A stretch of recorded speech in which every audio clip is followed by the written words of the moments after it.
5 years ago, my boss pulled me into his glass-walled office and told me, with a look of profound disappointment, that my fat body did not fit the aspirational image of the brand we were trying to build. He fired me. Today, the brand I built from the ashes of that humiliation just acquired his failing company for pennies on the dollar. Hi everyone, and welcome back to the channel. My name is Chloe. I'm 32 years old, and I am the founder and CEO of a company that is currently redefining the beauty industry. But before I was a CEO, I was a bright-eyed, ambitious, and deeply insecure marketing associate who made the mistake of believing that my talent could ever outweigh my dress size in the corporate world. The story I'm about to tell you is one I've kept under wraps for years. Seriously. Because there's a specific soul-crushing humiliation that comes with being told that your physical presence, the very space you occupy, is a liability to the work you are so passionate about. It's not just about being fired. It's about being told that your mind, your skills, your ideas, they're all worthless if they come in a package that isn't deemed marketable. That one sentence, "Your image just isn't right for us," became the defining failure of my life. For a long, long time, I believed him. I looked in the mirror, and I saw what he saw. A smart girl trapped in a problem body. A liability. A before picture with no after in sight. You start to internalize that corporate speak until it becomes your own inner monologue. You ask yourself the most brutal questions. Just because I'm fat, does my work have less value? Do I deserve to be sidelined while my thinner, less qualified colleagues get the promotions? Is my body a brand killer? And in the sterile, fluorescent-lit silence of your professional life, the answer you start to believe is yes. But this is not the story of a failed marketing associate. This is the story of how I stopped trying to fit into a brand and decided to build my own. It's about the moment I realized that the image problem wasn't mine. It was the industry's. It's about how I took the pain of my rejection and used it as the market research for a revolution. This is the story of how I stopped asking for a seat at the table and decided to build a bigger, better, more beautiful table where everyone is welcome. The journey was 5 years of relentless, all-consuming work. It was a war fought with business plans, with sleepless nights fueled by coffee and ambition, and with the constant, terrifying risk of betting everything on myself. There were so many moments of doubt. So many times I was on the verge of bankruptcy. So many days I felt like a complete and utter fraud. But the fire that my old boss had lit in me with his casual cruelty was a fire that could not be put out. It was the fire of a woman who had finally realized that her greatest liability was actually her greatest asset. I know there is someone watching right now who has felt this. You've been overlooked for a promotion. You've been kept out of the client-facing roles. You've been told in 100 subtle and not-so-subtle ways that your appearance is a barrier to your ambition. I see you. I was you.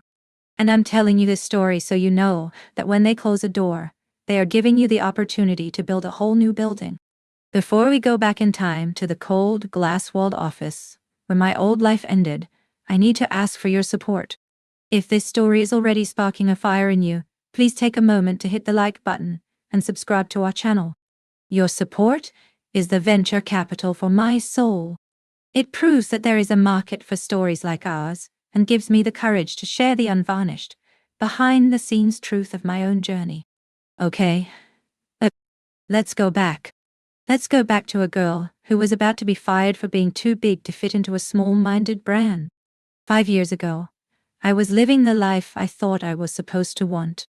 I was the senior marketing associate for Aura, a trendy, direct-to-consumer skincare brand that was having its moment.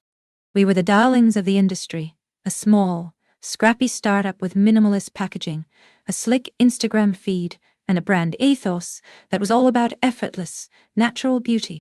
I loved my job. I was good at it. I had a mind for strategy, a knack for understanding what people wanted before they knew they wanted it.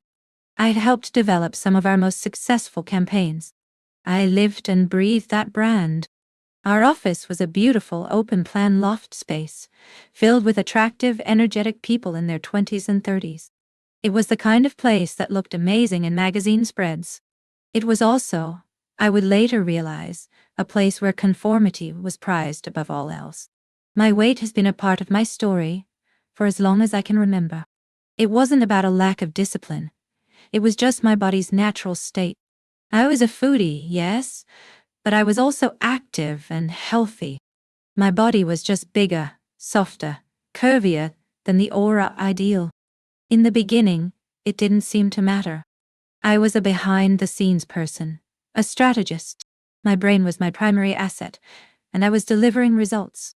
I was happy to let our conventionally beautiful founder and our thin, stylish brand ambassadors be the face of the company. I was the engine, and I was proud of that. The antagonist of this story is not a single person, but a mindset embodied by our founder and CEO, a man named Julian. Julian was the epitome of the modern, charismatic tech bro, CEO Dowell. He wore expensive, minimalist sneakers with his tailored suits. He talked a lot about disruption and authenticity. He was handsome, charming, and utterly convinced of his own genius. Julian and I had a great working relationship at first. He loved my ideas. He saw me as his secret weapon, the strategic mind behind his beautiful brand. "Chloe, you're a rock star," he'd say in our weekly meetings. "You just get it." I worshipped him, in a professional sense. I believed in his vision. I thought we were building something amazing together. I didn't see that his vision of authenticity was incredibly narrow and deeply inauthentic. His natural beauty only came in one size small. And now for my key supporter. She was not a colleague or a mentor in the traditional sense. She was my Aunt Carol, my mom's younger sister.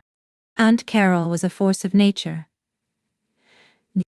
She was a big, bold, brassy woman who had started her own catering business from her tiny kitchen with nothing but a second-hand stove and a book of her grandmother's recipes. Today she was one of the most successful and beloved caterers in the city.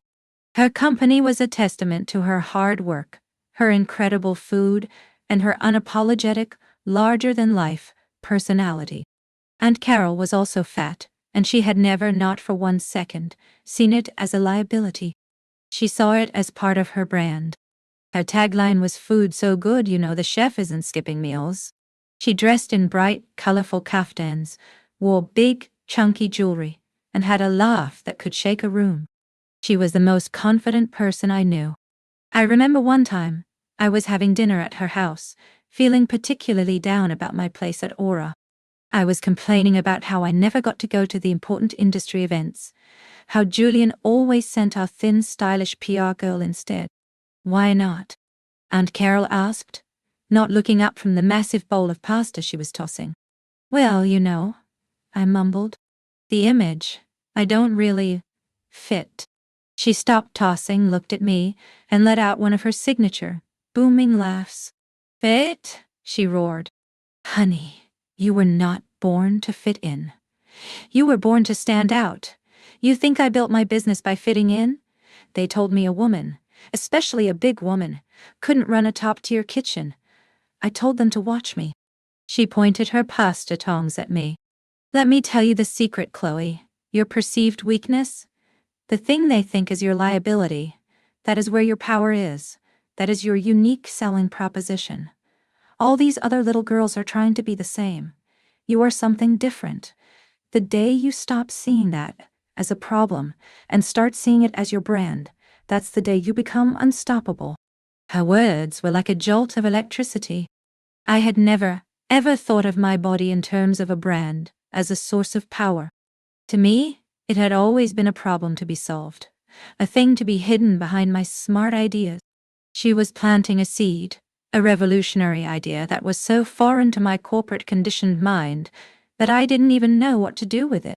The first real sign of trouble at Aura came when my success became too big to be kept behind the scenes. I had developed a new product line, a series of face masks, based on real, natural, kitchen-based ingredients, a concept I had actually gotten from watching my Aunt Carol. The line was a runaway success. It was our biggest launch ever, and the press wanted to talk to the person behind it. They wanted to talk to me. Julian was in a bind. He couldn't take credit for the idea. I had documented my process too well. But the thought of putting me, his fat, non-aspirational marketing associate, in front of a magazine camera was clearly giving him a panic attack. He called me into his office, that beautiful glass-walled office that felt like a fishbowl. He was pacing, a sure sign of his distress. "Chloe," he said, not making eye contact. "The success of the pantry line is incredible. You've done an amazing job." "Thank you, Julian," I said, a hopeful, naive flutter in my chest. "The thing is," he continued, running a hand through his perfectly styled hair, "Forbes wants to do a feature, a Women in Innovation piece. They want to interview the mind behind the masks. They want to interview you." My heart soared. Forbes. This was it. The recognition I had been working for, the validation I deserved. But then I saw the look on his face. It was a look of profound, agonizing conflict. The look of a man who was being forced to choose between the success of his company and the purity of his precious brand image. "This is a huge opportunity for the brand," he said, almost to himself. "We need this press." He finally stopped pacing and looked at me. And in his eyes I saw the cold, hard calculation of a CEO. I was no longer his rock star. I was a variable in a marketing equation, a problem that needed to be solved. And I was about to find out that his solution was to eliminate the variable entirely. The week leading up to the Forbes photo shoot and interview was a masterclass in passive-aggressive corporate sabotage. Julian, having been forced to put me in the spotlight, made it his personal mission to control every single aspect of my presentation, to sand down all my problematic edges until I was a pale, polished, acceptable version of myself. It began with an email from his executive assistant. "Hi Chloe, Julian has arranged for a session with our brand stylist tomorrow to help you select an outfit for the Forbes shoot. He's very keen to ensure we're all on brand. Mandatory attendance." The brand stylist was a chic, intimidatingly thin woman named Celine, who looked at me with the kind of polite, clinical horror I had become all too familiar with. She didn't look at me. She looked at the problem of my body. She had a rack of clothes waiting for me, all in shades of black, gray, and navy. All of them were shapeless, sexless sex. "We want to go for a look that's professional, clean, and doesn't distract from the message," she said, her voice smooth as silk. "I am the message," I said, my voice sharper than I intended. "I'm the innovator they want to talk to." She gave me a tight, pitying smile. "Of course, dear, but we must consider the brand's aesthetic. Aura is about minimalism, clean lines. We don't want anything too fussy." Fussy was her code word for anything that acknowledges you have a body with curves. I spent an hour trying on a series of horrible tent-like garments. Each one made me feel more invisible, more ashamed. I finally settled on a black, boxy tunic and wide-leg pants that made me look like a shapeless shadow. I looked in the mirror, and I didn't see a woman in innovation. Well, I saw a woman who was being expertly hidden in plain sight. Next came the media training. Julian hired a high-powered consultant to help me prepare. The consultant, a sharp woman named Diane, spent 3 hours drilling me, not on the innovation behind my product line, but on how to deflect any personal questions. "If they ask about your inspiration, pivot back to the brand's core values," she instructed, her pen tapping impatiently. "If they ask about your journey, talk about the team's collaborative spirit. Your personal story is not the focus here. The brand is the hero of this story." I was being systematically erased from my own success story.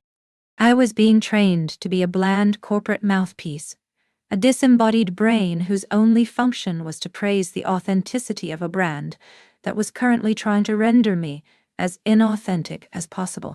The day of the photo shoot was the peak of this quiet, soul-crushing humiliation. The Forbes team set up in our beautiful light-filled office.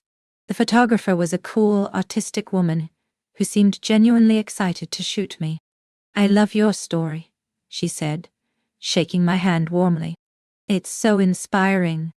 But before she could even get a test shot, Julie and Selene, the stylist, swooped in.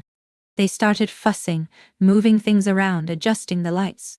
"Let's shoot her at her desk," Julian said, his voice a little too loud. "Let's keep it professional, focused on the work." The photographer looked disappointed. "I was thinking we could get some shots of her in the lab, with the ingredients. Something more hands-on, more authentic to the pantry line story." No, Julian said quickly, with a tight, dismissive smile. "The desk is better. It's a cleaner image." So they sat me at my desk, and they started arranging props. They put a sleek laptop in front of me, obscuring most of my body. They artfully arranged some of the products to my side. And then came the final, most insulting touch. Celine brought over a large, leafy fiddle-leaf fig plant and placed it right next to me, its big waxy leaves perfectly blocking the entire right side of my body from the camera's view. I had been literally physically obscured. I was a prop in my own photoshoot, a secondary element to a laptop and a houseplant. I just sat there, my face a frozen mask of professionalism, a silent, screaming rage building in my chest. I saw the photographer give me a quick, sympathetic look, but she was a professional. She had a job to do. She took the shots. The interview was even worse. The journalist was a smart, engaging woman who wanted to dig into my story. "So, Chloe," she started, "tell me about the aha moment. What was the personal inspiration for the pantry line?" I opened my mouth to tell her the truth.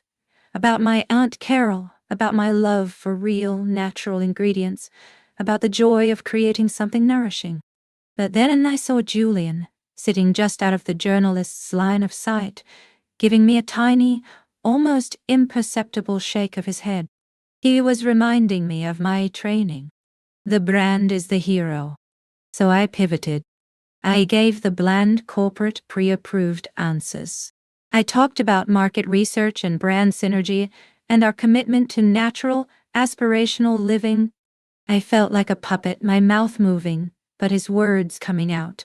I could see the journalist's interest waning, her bright, curious eyes glazing over. I was giving her nothing. I was a boring corporate robot, and I was letting it happen. When it was over, I felt hollowed out. I had been given the biggest opportunity of my career, and I had been forced to be a ghost at my own party. The article came out 2 weeks later. It was a short, forgettable piece. The photo used was a tightly cropped headshot, the fiddle leaf fig still visible at the edge of the frame. The story was about Aura, the innovative brand. I was mentioned, almost as an afterthought, as the product developer who had helped execute Julian's brilliant vision. My name was a footnote in my own story. I looked at the article online, and I felt a wave of shame so profound it made me sick. I hadn't just been silenced. I had been complicit in my own silencing. I had let him win. I had let his fear of my body, his obsession with his precious, narrow brand image, erase my contribution, my story, my soul. And that's when the quiet, simmering rage inside me, finally, irrevocably, boiled over. The seed my Aunt Carol had planted, your perceived weakness is your power, finally, explosively broke through the concrete of my corporate conditioning. I stood up from my desk. I walked across the beautiful open-plan office, past the desks of my thin, stylish colleague. I didn't knock on Julian's glass-walled office. I just walked in. He was on the phone, laughing. He saw me, and his smile faltered. He held up a finger as if to say, "Wait." I did not wait. I walked to his desk and I stood there, my hands on my hips, and I waited for him to finish. He ended the call quickly, a look of annoyance on his face. "Chloe," he said, his voice clipped. "I'm busy. What is it?" "I just read the Forbes article," I said, my voice dangerously calm. A look of relief washed over his face. "Oh, great, right? Great press for the brand." "No, Julian," I said, my voice as cold and hard as the glass walls around us. "It was not great. It was a lie. You erased me from my own story. You hid me behind a plant. You turned my innovation into your PR tour. He had the audacity to look offended. I did what was best for the brand, Chloe. And you are a part of this brand. Your success is tied to our success. This is how the world works. It's about the image. It's about the story we're telling. And right now, your personal story just doesn't fit the narrative. And then he delivered the final, fatal blow. The words that would become the mission statement for my new life. He leaned back in his expensive, ergonomic chair, a look of condescending pity on his face. The look of a king explaining the world to a foolish, emotional peasant. Look, Chloe, he said with a sigh. You are a brilliant strategist. Your brain is a huge asset to this company. But your body, your image, it's a liability. It's just not aspirational. It ruins the company's image. People want to buy a dream, not reality. My job is to protect that dream.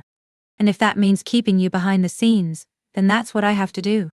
Don't take it personally. It's just business. It ruins the company's image. Don't take it personally. It's just business. The words hung in the air, cold, sterile, and utterly devastating. He had finally said it. He had stripped away all the polite corporate speak and laid the ugly truth bare. My body, my reality, was a problem he had to manage. I was a liability to be hidden. I stared at him, at his handsome, charming, utterly soulless face. And in that moment, the last vestiges of my fear, of my desire for his approval, burned away. All that was left was a pure, white-hot, diamond-hard clarity. I laughed. A short, sharp, humorless sound. He looked at me, confused. You're right about one thing, Julian, I said, my voice ringing with a newfound power I didn't know I possessed. It is just business, and you have just made the worst business decision of your life. I leaned forward and placed my company ID and my key card on his perfectly minimalist, perfectly organized desk. What's this? He asked, genuinely shocked. This is my resignation, I said. Effective immediately. But it's more than that. It's my declaration of war. You think my reality isn't a marketable dream? You think my image is a liability? I'm about to build an entire empire on it. I'm going to build a brand that celebrates reality, that celebrates authenticity in all its messy, glorious, and yes, plus-sized forms. And I am going to make your narrow, sterile, inauthentic little brand look like the pathetic, irrelevant dinosaur that it is. I turned and walked towards the door, my steps steady, my head held high. You're making a huge mistake, Chloe, he called after me, his voice a mixture of anger and panic. You'll be nothing without Aura. You'll be nothing without me. I paused at the door and looked back at him one last time. A genuine, confident, and utterly terrifying smile on my face. No, Julian, I said. You've got it all wrong. I'm not the one who's going to be nothing. You are. And I walked out of that office, out of that company, out of that life, and I never looked back. The war had begun, and I had just found my brand. Walking out of that glass-walled office was the most terrifying and exhilarating moment of my life. I had just detonated my career, my financial security, and the only professional life I had ever known. I walked through the open plan office, past the stunned, silent faces of my colleagues, and I didn't stop until I was out on the street. The cool city air a welcome shock to my system. I stood on the pavement, my entire body trembling with adrenaline and rage, with a single insane and utterly liberating thought in my head. I'm going to build an empire. But empires are not built on rage alone. They are built on a plan. That night, I didn't mourn my old job. I went straight to the one place that had always felt like a true sanctuary of power and authenticity, my Aunt Carol's house. I walked into her warm, chaotic kitchen, where she was, as always, creating something delicious. I told her everything. The stylist, the media training, the houseplant, And Julian's final devastating words, "It ruins the company's image." She listened in silence, her expression growing harder and colder with every word. When I was finished, she didn't offer pity. She offered a battle plan. "Good," she said, her voice a low growl. "You've finally woken up. Now, stop crying and start cooking." That night, in her kitchen, over a bottle of red wine and a massive pot of her famous bolognese sauce, the Chloe and Carol brand was unofficially born. It wasn't a business yet. It was a mission. We were going to build a brand that was the antithesis of everything Aura stood for. Our brand would not be about hiding reality. It would be about celebrating it. It would not be aspirational in a way that made people feel bad about themselves.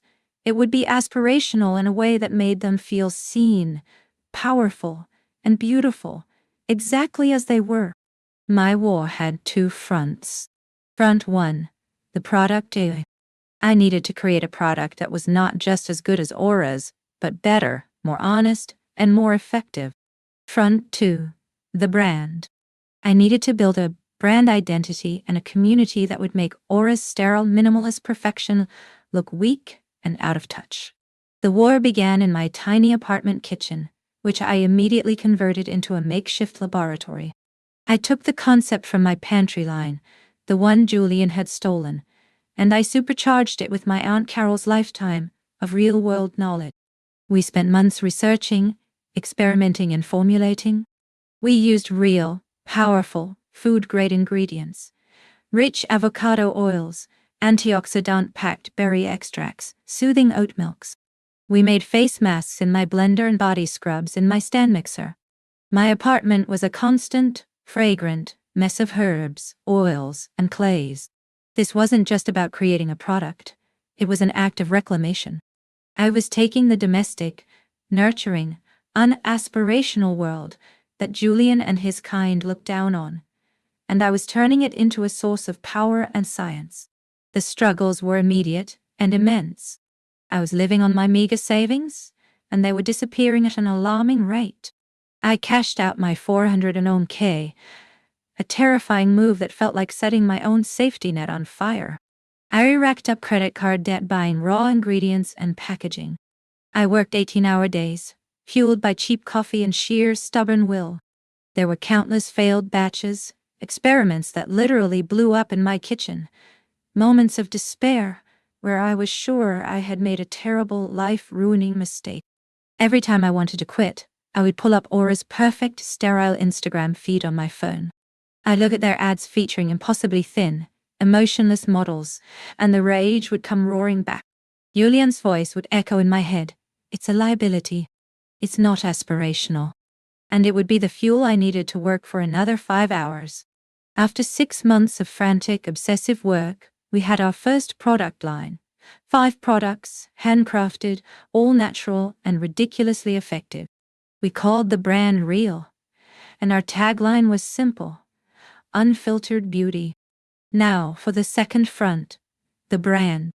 I knew I couldn't compete with Aura's massive marketing budget. I couldn't afford magazine ads or celebrity endorsements. So I decided to use the one asset I had that they didn't: my story, my authenticity. I built a simple, beautiful website myself. And on the About Us page, I didn't write some slick corporate mission statement. I told the truth. I wrote about being a plus-size woman in an industry that had never made a product for or by someone who looked like me. I wrote about being told my reality wasn't aspirational. I wrote about creating a product line not to change women's bodies, but to celebrate them, to nourish them. I ended with a simple, powerful declaration. At Real, we don't sell a dream of perfection. We sell a celebration of reality. And for the faces of my brand, I didn't hire models. I put out a call on social media, looking for real women. Women of all ages, all sizes, all skin tones, all ethnicities. I photographed them myself, using the skills I had, in their own homes, in their own lives. The photos were beautiful, not because they were perfect, but because they were honest. They showed laugh lines, and stretch marks, and scars, and cellulite. And they showed a joy a confidence, a power that was utterly absent from Aura's sterile, lifeless ads. We launched with a tiny, shoestring budget, selling directly from our website. The first week, we got a handful of orders, mostly from friends and family. I packed every single box myself, writing a personal, handwritten thank you note for every single customer. And then, slowly, something magical began to happen.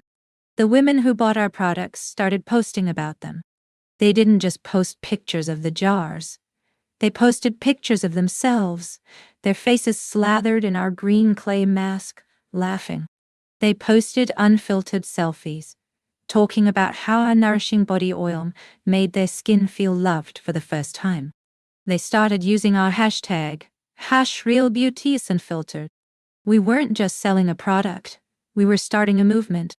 Our brand was built not on a massive ad spend, but on a genuine word-of-mouth community of women who were tired of being told they weren't good enough. The first 2 years were a relentless grind.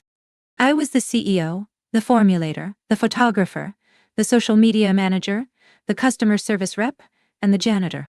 I took on a massive amount of debt. I moved the factory from my kitchen to my Aunt Carol's larger catering kitchen, working in the off hours between 2 a.m. and 8 a.m.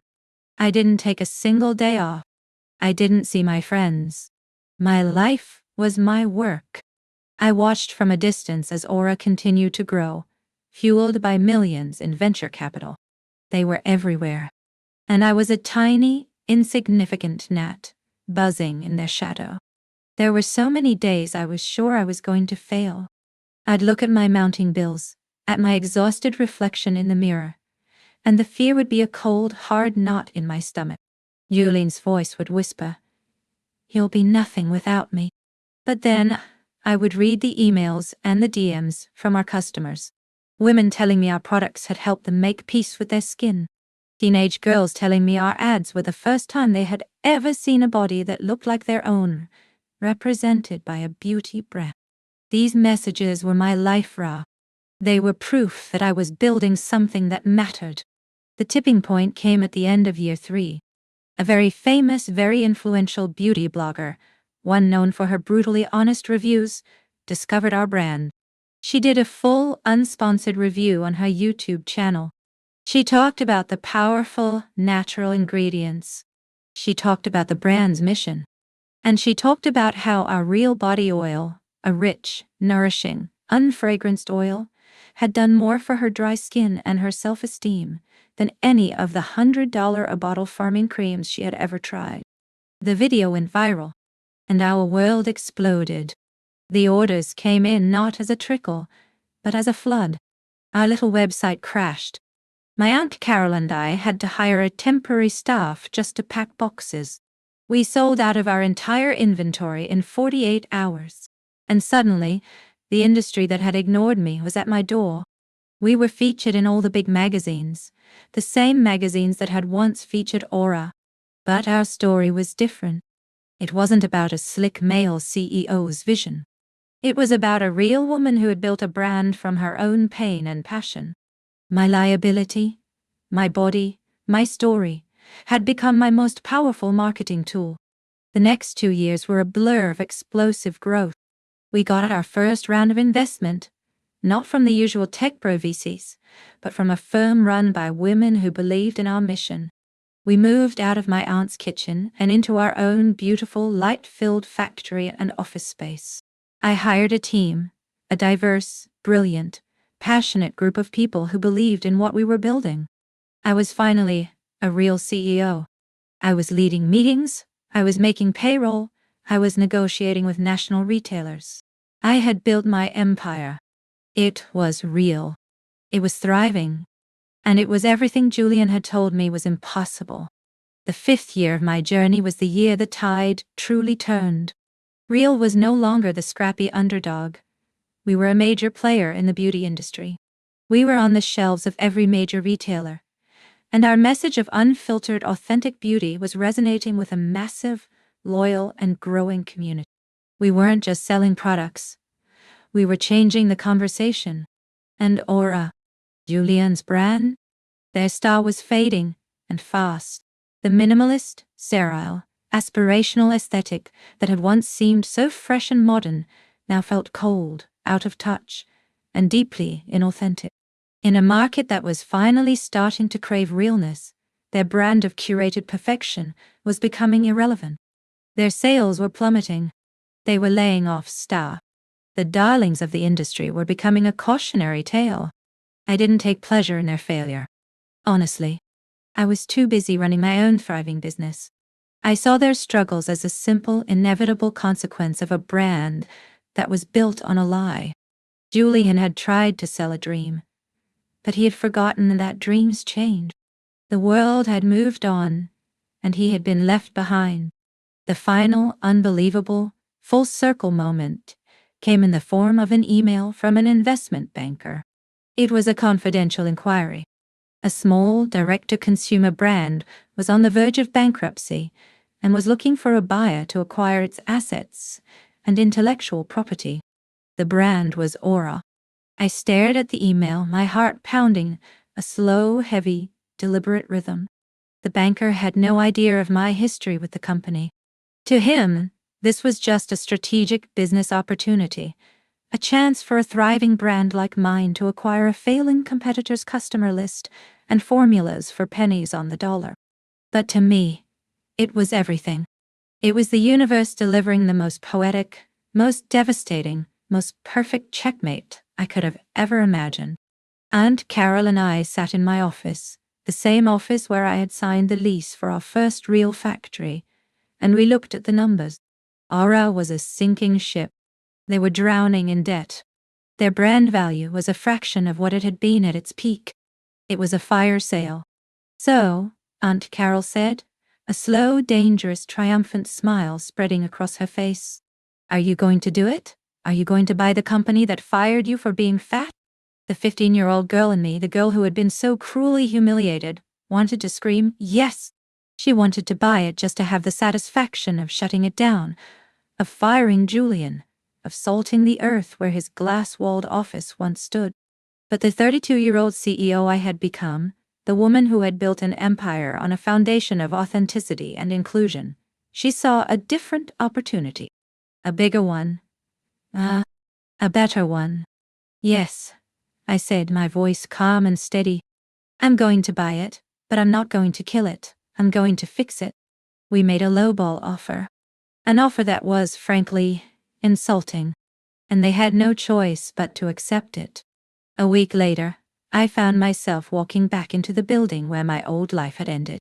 The beautiful, open-plan loft space that had once seemed so glamorous and intimidating now just looked sad. It was half empty. The vibrant buzz of energy was gone, replaced by a quiet, funereal hush. And I walked back into that same glass-walled office. And there he was, Julian, Diane. He looked 10 years older. The confident, charismatic tech bro swagger was gone. He looked tired and defeated and small. He stood up when I walked in, a forced professional smile plastered on his face. He knew, of course, that I was the buyer. The news had been delivered by the bankers. But this was the first time we were seeing each other face to face. Chloe, he said, extending a hand. Thank you for coming. It's good to see you. I didn't take his hand. I just looked at him, my expression unreadable. I sat down in the chair opposite his desk, the same chair I had sat in 5 years ago, a terrified, insecure marketing associate. Today, I was the one who held all the power. You've done incredibly well, Chloe, he stammered, dropping his hand, a flush of red creeping up his neck. It's a phenomenon. I'm really impressed. He was trying to be gracious, to play the part of the magnanimous loser. But the desperation was rolling off him in waves. Let's skip the pleasantries, Julian, I said, my voice cutting through his performance. Let's talk business. For the next hour, we went through the terms of the acquisition. I was cold, professional, and utterly ruthless. I laid out my terms, my plans, my vision. He just sat there, nodding, his face getting paler with every word. I was not just buying his company. I was dissecting it, exposing every one of his failures, every one of his bad decisions. When we were done, he just sat there, a broken man in a beautiful, empty office. I was a fool, Chloe, he finally whispered, his eyes on his desk. What I said to you that day, it was the biggest mistake of my life. Not just because of all this, he gestured vaguely around the room, but because it was wrong. I was wrong.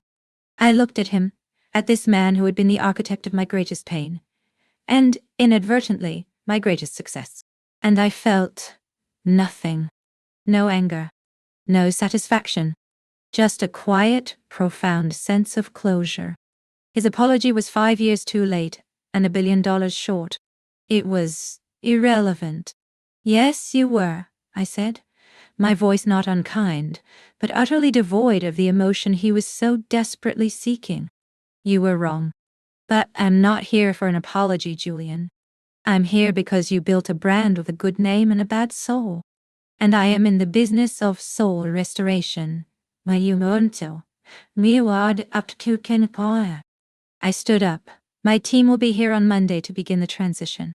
We will be keeping some of your junior staff, but your services, and the services of your senior leadership, will no longer be required. I had just fired the man who had fired me, and it felt like just another business decision. The real victory wasn't this moment. The real victory was the 5 years of work that had led me to it. He looked up at me, his eyes filled with a final, desperate plea. Is there a place for me at Real? I could consult. I still know this industry. I almost laughed. The sheer, breathtaking arrogance of it. He still didn't get it. He still thought he had something to offer me. I gave him a small, sad smile. Julian, I said softly, my brand is called Real. My tagline is unfiltered beauty. My entire company was built on the foundation of a truth that you are fundamentally incapable of understanding. Your image just isn't right for us. I had taken his own devastating words and handed them back to him, not as a weapon, but as a simple, undeniable statement of fact. And with that, I turned and walked out of his office for the last time. I didn't look back. I didn't need to. I had a new brand to build. A few months later, we relaunched Aura. But it was a new Aura. We kept the name, but we gutted the soul. We reformulated the products with our own clean, powerful ingredients. And we launched a new campaign. The Aura is for Everybody campaign. The faces of the campaign were a beautiful, diverse, incredible group of people of all shapes, sizes, ages, and genders. It was a celebration of real, unfiltered, authentic beauty. It was the brand Julian should have built, the brand he was too small-minded and too cowardly to envision. The relaunch was a massive success. We had not just acquired a company, we had redeemed it. Being fat is not a sin. Having a narrow, exclusive, and ultimately inauthentic vision of beauty is. The real sin is believing that your worth, or the worth of your ideas, is tied to the package it comes in. It's letting someone else's definition of marketable define the limits of your own ambition. To anyone watching, to anyone who has ever been told they don't have the right image, that they don't fit the brand, listen to me. You are not the liability. Their vision is. The world is changing. People are starving for what is real. Your perceived weakness, the very thing they tell you to hide, is your most powerful, most unique, and most marketable asset. Don't try to fit into their brand. Go build your own. So, that's the story. That's how the fat girl who ruined the company's image ended up owning the company. It's a wild story, and sometimes when I'm sitting in my new, much bigger glass-walled office, I still have to pinch myself to believe it's real. My life now is bigger and more fulfilling than I ever could have imagined 5 years ago. I am the CEO of not one, but 2 thriving, mission-driven beauty brands. Real is my heart, my soul, the brand that started it all. And Aura is my proof of concept, my testament to the fact that you can take something broken and inauthentic and rebuild it with a better, more inclusive soul. Together, they are changing the industry from the inside out. And I finally have a life outside of my work. My Aunt Carol and I are still partners in crime, but now our Sunday dinners are celebrations, not strategy sessions. And I've learned that the right partner doesn't see you as a liability or an asset, but as a whole person. I'm in a relationship with a wonderful man, a high school history teacher who is so thoroughly unimpressed by the corporate world and so genuinely in love with my loud laugh, my big ideas, and my unapologetic presence. He's the most aspirational person I've ever met, because he aspires to be nothing but himself. Sharing this story, the full, unvarnished business of it all, feels like the final, satisfying entry on a balance sheet.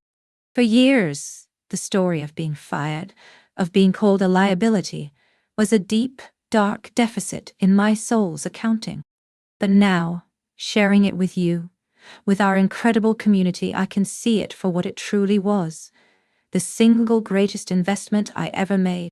You all, by showing up, by proving that there is a massive, hungry market for what is real, you turn my personal business story into a powerful collective mission. And that is why I need you to invest in this community with me. If this story of building a brand on a foundation of authenticity fired you up, please take a moment to like this video and subscribe to our channel. And please, don't forget to hit that notification bell, because our quarterly reports are always filled with good news. Every subscription is another vote for a world where everyone's image is the right image. Now, it's your turn. It's time for your pitch. I want you to go to the comments and tell me about the brand of you. What is the perceived weakness or liability in your life that you are learning to see as your greatest strength? Share your unique selling proposition below.